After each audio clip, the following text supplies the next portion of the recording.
Hello बच्चों, आप सभी का फिर से हमारे YouTube channel exam time education पर स्वागत है। तो बच्चों, आज हम 6th क्लास के साइंस के लेसन नंबर 5 पदार्थों का पृथक्करण के बारे में जानेंगे और उससे संबंधित सभी प्रश्नों को हल करेंगे। वीडियो को पूरा देखिए ताकि आपका कोई भी क्वेश्चन जो है वो मिस ना हो। आज का हमारा पहला प्रश्न है, हमें किसी मिश्रण के विभिन्न अवयवों को पृथक करने की आवश्यकता क्यों होती है। इसके कहने का मतलब है कि जो मिश्रण होता है उसमें से जो अवयव होते हैं अलग अलग प्रकार के, उनको अलग करने की आवश्यकता क्यों होती है। इसलिए होती है, किसी पदार्थ का उपयोग करने से पहले उसमें से मिश्रित हानिकारक और उपयोगी पदार्थों को अलग करना।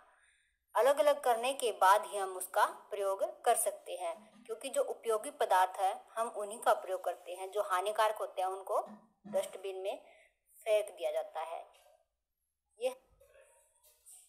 यहाँ पर आपको एक चित्र दिखाई दे रहा है जिसमें एक व्यक्ति बैठा हुआ है और हाथ से जो है वो अनाज की सफाई कर रहा है। तो ये कौन सी विधि है? हस्तचयन विधि है। कौन सी विधि है ये? हस्तचयन विधि है। इसके अंदर ये अनाज में से कंकड़ पत्थर जो है वो चुनकर हाथ से बाहर निकाल रहा है। चावल से बारीक रेत के कणों को किस विधि द्वारा अलग किया जा सकता है? चावल से बारीक रेत के कणों को किस विधि द्वारा अलग किया जाता है? तो कौन सी विधि द्वारा? हस्तचयन विधि के द्वारा। कौन सी विधि के द्वारा? चावल से जो है वो बारीक रेत के जो कण होते हैं वो हस्तचयन विधि के द्वारा अलग किए जाते हैं। पकाने से पहले दालों के किसी नमूने से आप भूसे एवं धूल के कण कैसे पृथक करेंगे? तो कैसे करेंगे? हस्तचयन विधि के द्वारा। कैसे करेंगे? हस्तचयन विधि के द्वारा जो है वो दालों से जो भूसे और धूल के कण होते हैं उसको अलग किया जाता है। आटे और चीनी के मिश्रण में से क्या चीनी को अलग करना संभव है? इसने पूछा है, आटे और चीनी का जो मिश्रण होता है क्या उसमें से हम चीनी को अलग कर सकते हैं? तो कर सकते हैं कि नहीं कर सकते? कर सकते हैं ना। तो इसका आंसर क्या रहेगा? हाँ। क्या रहेगा? हाँ। यहाँ पर आपको निस्तारण विधि का एक चित्र दिखाई दे रहा है। इसमें जो है इस गिलास के अंदर जो मिट्टी और जल का जो है वो मिश्रण है, और इसमें से जब मिट्टी नीचे बैठ जाती है तो इसमें से क्या किया जाता है, जो ऊपर का जो पानी होता है उसे दूसरे गिलास के अंदर निकाल लिया जाता है, और इसे कहते हैं निस्तारण विधि। क्या कहते हैं इसे? निस्तारण विधि। पंकिल जल के किसी नमूने से आप स्वच्छ जल कैसे प्राप्त करेंगे? यहाँ पर पंकिल जल का मतलब है कि जो अशुद्ध जल, जिसके अंदर धूल कण मिट्टी जो है वो मिली हुई है, उसमें से आपको स्वच्छ जल प्राप्त करना है। तो कैसे करेंगे? तो कैसे करेंगे? निस्तारण विधि के द्वारा। कैसे करेंगे? निस्तारण विधि के द्वारा। आम और अमरूद के ढेर में से आम पृथक कर सकते हैं। तो आम को कैसे अलग करेंगे अमरूद से? हाथ से बीन कर। कैसे करेंगे? हाथ से बीन कर जो है वो आम को अमरूद के ढेर में से अलग किया जा सकता है। यहाँ पर आपको एक चित्र दिखाई दे रहा है जिसमें एक व्यक्ति हाथ से जो है वो गेहूं या अनाज को जो है वो ऊपर से छलनी से डाल रहा है, और उसमें से भूसा अलग हो जाता है और जो है वो अनाज जो होता है वो अलग हो जाता है। इसे थ्रेसिंग कहते हैं। अन्न कणों से डंडियों को अलग करने की विधि को कहते हैं। जो अन्न के कण होता है उनमें से डंडी या भूसा जो होता है वो उसको अलग करने की विधि को क्या कहते हैं? थ्रेसिंग विधि। क्या कहते हैं? थ्रेसिंग विधि। जब मिश्रण के अवयवों के अमापों में अंतर कम होता है तो यह विधि अपनाई जाती है।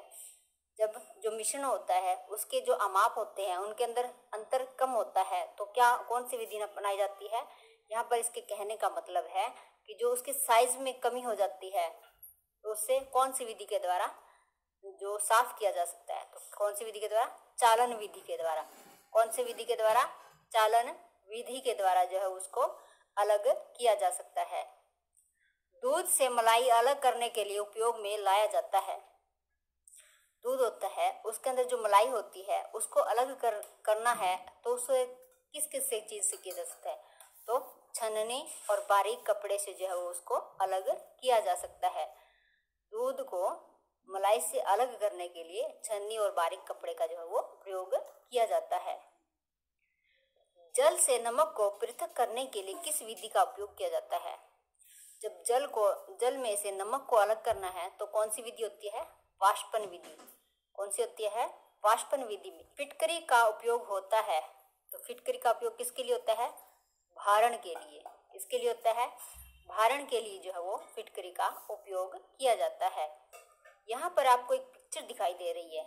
इस पिक्चर के अंदर यहाँ पर इस केतली के नीचे जो है वो आग जल रही है, जिससे पानी उबल रहा है और उबलने के बाद यहाँ से भाप बनकर निकल रहा है।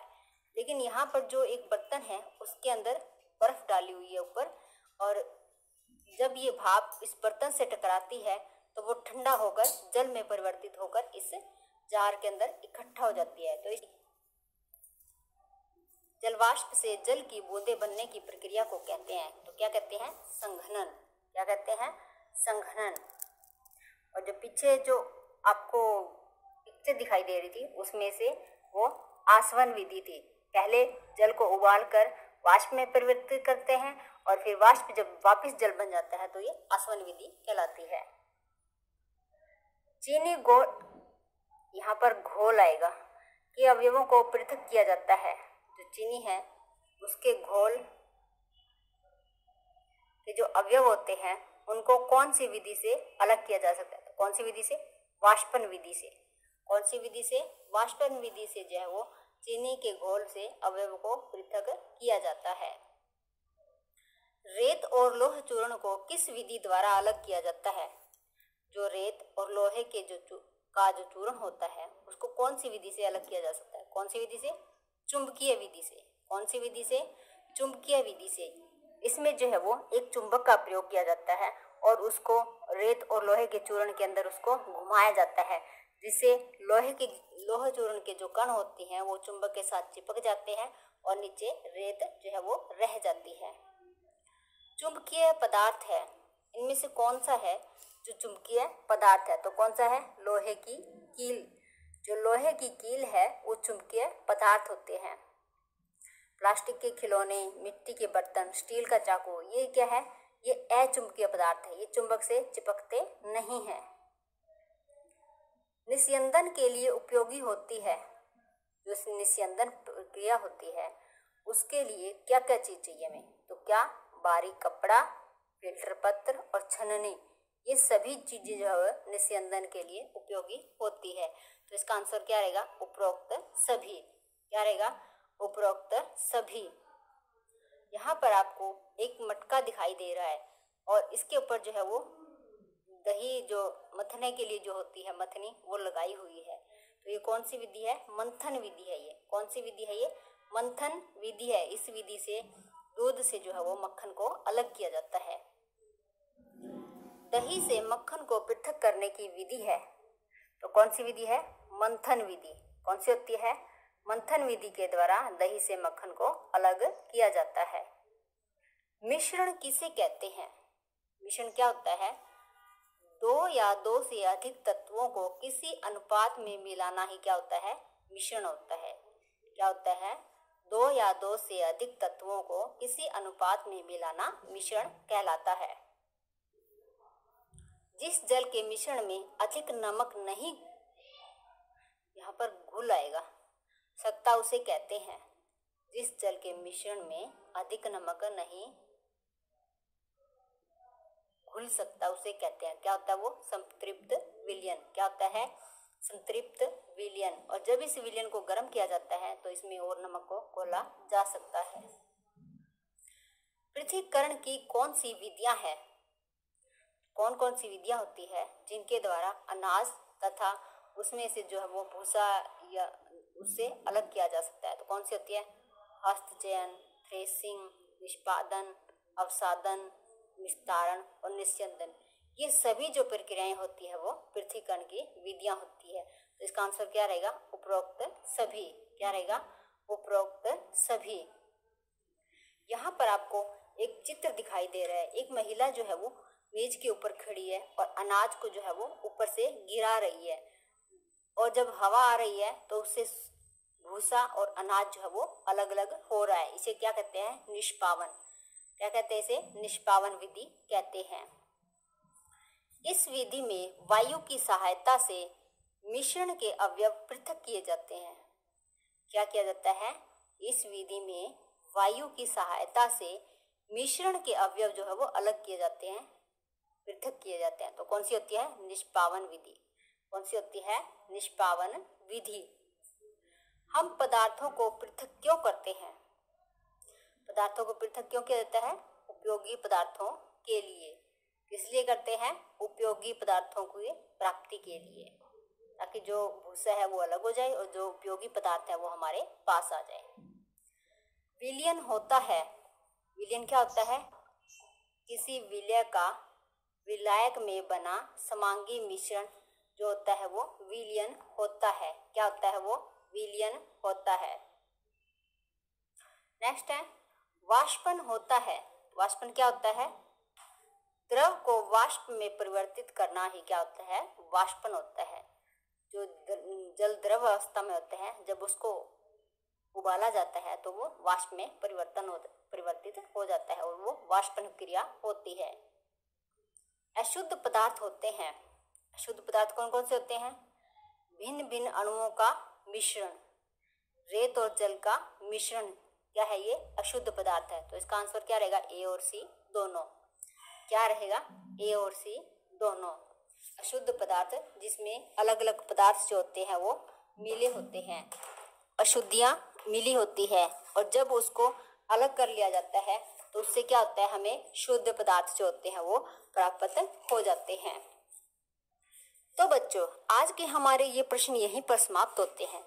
आपको सभी क्वेश्चंस के आंसर जो है वो कमेंट बॉक्स में लिखकर हमें भेजने हैं।